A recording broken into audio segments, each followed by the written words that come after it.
Hi guys, it's Star here. Welcome back to Star's Library, my channel.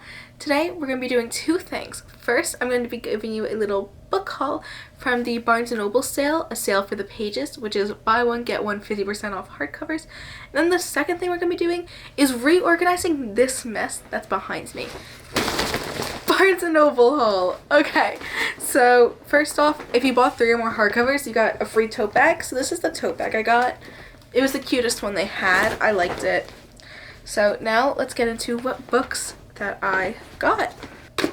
I got Blackout, which is a book by a bunch of Black YA authors, and it's a bunch of collection of like short stories. So it has some like pretty notable authors. The ones that I've read that I like really wanted to buy this book was Nicola Yoon and Angie Thomas, because both of them are amazing authors. I've read some of their books and I was really interested, and then a bunch of the other authors I've like heard of books of them by, so I thought like I've always had this on my TBR, but I've never bought it, so I thought this was like the perfect, and it was actually a Barnes & Noble exclusive apparently. It includes special content, which is pretty cool. So yeah, that's the first book I bought. The second book I bought is Fashionopolis. It is the young adult It's the young adult adaptation. It's actually a full book, which maybe I'll read the full book if I like it, but I didn't feel like searching the nonfiction for the full book, and I bet the young readers edition was cheaper, and I'm I guess a young reader because I am. But basically it's about the fast fashion industry, the clothing industry, and its effects on the environment, which is something I'm like very interested in. It's something I like to talk about a lot with people. And it's just something I want to know more about, so I decided to get it. And I've been reading a lot more nonfiction recently, and I think it's just important. Somewhat, like, I'm very vocal about some of my opinions often, but I feel like sometimes I don't like to be, because I feel like I don't have enough research. So I want to read more of, like, topics I like, care about, because I feel like that just gives you, like, some more knowledge, which I want. And so I thought reading something about the fashion industry would be perfect. So that was the second book I bought. The next book I got was Indestructible Object. It's a YA queer book. I actually had never heard of it before until I saw it on the LGBT shelf in the store. I don't know much about it because of that. I thought the cover looked really cool. I thought this cover, like, the art on it's really cool. Like, it just makes you want to check it out. And it involves a girl who's running a podcast, which, I mean, here I am, a girl running a YouTube channel, so I think that kind of just like spoke to me, because like, well, I don't know, like I kind of liked that whole thing. Maybe I'll I should do a podcast one day. I don't think I'm gonna do a podcast one day. Maybe a video essay. I've been thinking about it, but probably not a podcast. I feel like I'd run out of stuff to talk about. But so yeah, that's the third book I bought, because well, for those reasons, I really enjoyed it, and I mean, I'm looking forward to it. Like I said, I've never seen anyone talk about this book, so maybe if I end up really liking it, maybe I'll do a little book review on it, just to get more people to know about this book. The fourth book I bought is Night Shift, and I've seen this book a bit throughout like Book Talk and BookTube, so I decided to pick it up because it just seems really interesting to me. The cover like really catches your attention. I love the like pink contrast towards like the black and white cover. I think that always looks really good. I love pairing like really bright colors with really like black and white. I just think it's always a good look. And so this book basically follows a girl who, she becomes kind of like, I feel like obsessed is the bad word, but she's very interested in one of her coworkers, and her coworker switches to the night shift, so she decides to like follow her. And they live in like a big like, urban city, so it's kind of just like city life at night, working the night shift. And I've always wanted to live in a city, and I just think this book sounds very interesting. Like that whole like the vibes of it, the aesthetic of it, which is why I decided to pick it up. So that makes the fourth. And that is actually the final book I got from the haul. It was kind of a small haul because, well, hardcovers are expensive, even with a 50% off sale. Especially because, like one of them was nonfiction, the other one was like an adult book. They're a bit more pricier than just regular YA, so I only bought 4, but 4 hopefully good ones. So now let's get into reorganizing this mess. It's moments like these I really wish I had a tripod, because it'd be so much easier to like film me redoing this, but I don't, so bear with me. I'm gonna start with just taking everything off of the bookshelf, and then I'll show you what it looks like afterwards, and then I'll probably just do like a speed up montage of me putting everything on and all that. Yeah.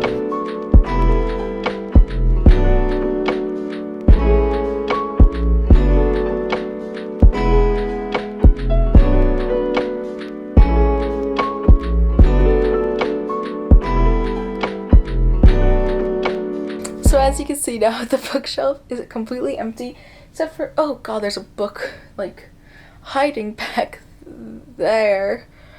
And I keep the one shelf, this bottom shelf. I used to have, like, a manga phase, and I do plan on still reading some of them, so I just keep that shelf, the manga I have. That's just, it's always a dedicated manga shelf instead of moving it. So, but besides that, the bookshelf is cleared.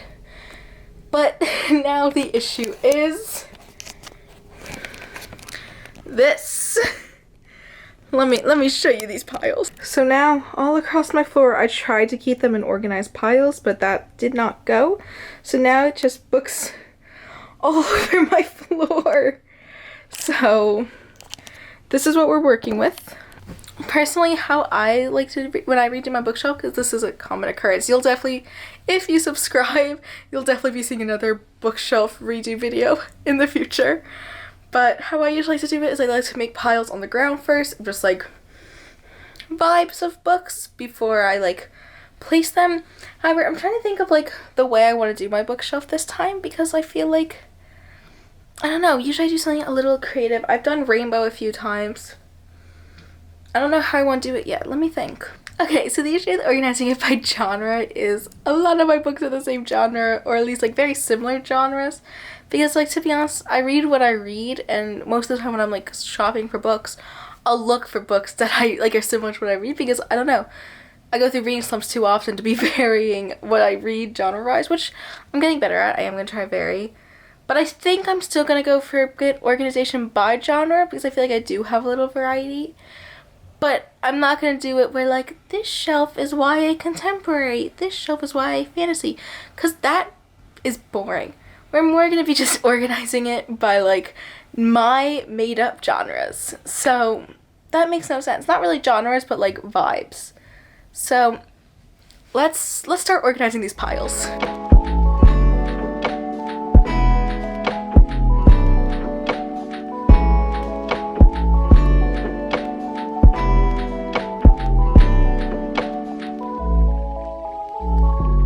Okay, so I have finished putting the books in piles, so I'm going to show you. Here's all the piles. However, there's a clear issue. There's a lot more piles than there are shelves.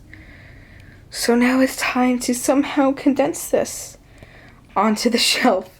So, time to do that. Okay, since I don't want the camera to like die, I'm probably just, because it died before, so that's why my pile montage got cut short. So I'll probably talk after each shelf, film a little like within it, and yeah, so let's start putting these books on shelves. So I gave up on filming more of me placing the books on, but the bookshelf is done, so I'm going to give you a quick tour. Okay, we'll start at the top. Here is my nonfiction shelf. This was the nonfiction shelf before as well. So I just, oh, that's not focused, that's the opposite, eh? This shelf here is our nonfiction shelf. This was my nonfiction shelf before, so I decided just to keep it like that. And it's growing rapidly because I've been getting into nonfiction a lot more. Then moving on, this is more middle grade books. So I have just love here. There's 2 books in the back, which I hate having to do that, but they just didn't fit anywhere else, so I had to. Up here, this shelf's a bit of a mess, but here's some series that are like incomplete, and then I have here the Shatter Me series and then more of the Selection series, but I just didn't have anywhere to display them, so they're turned this way, sadly. But that's this shelf. Then we move down. This is just more of my like light-hearted reads, ones that I just like, you know, if I pick up this one, it has to be like, I'm just gonna be a quicker read. More they just fit in this shelf too. This shelf here is more classic books and all that fun stuff. You can tell that it's a very small shelf because, well, I don't read many classics.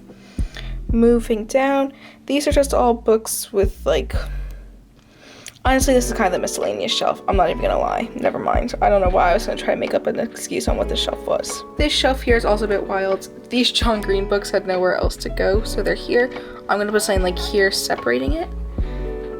But then these books are more kind of like books that I think are more like kind of like meaningful and will like teach you something. There's 2 like poetry books, and the other books are kind of more deeper. Then we have, like I said, my manga shelf that just sits there. These 4 books I put together because I felt like they just went together, and I have no other reason. Then this shelf down here is a mix of fantasy and then like mythology retellings, or like Marvel, Disney retellings as well. So just story retellings and fantasy.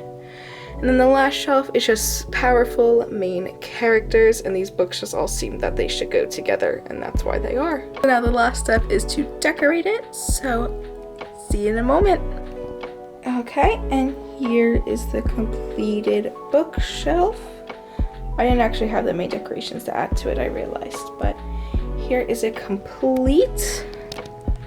I hope you enjoyed that video, and if you want to see me read all those books on my shelf, make sure to subscribe, and then, you know, do the other things on this video, like, comment, and, you know, make sure to check out my other videos, because I actually haven't posted much before this, but make sure to check out the future videos, because they'll be better. Anyways, that's all for this video. Bye!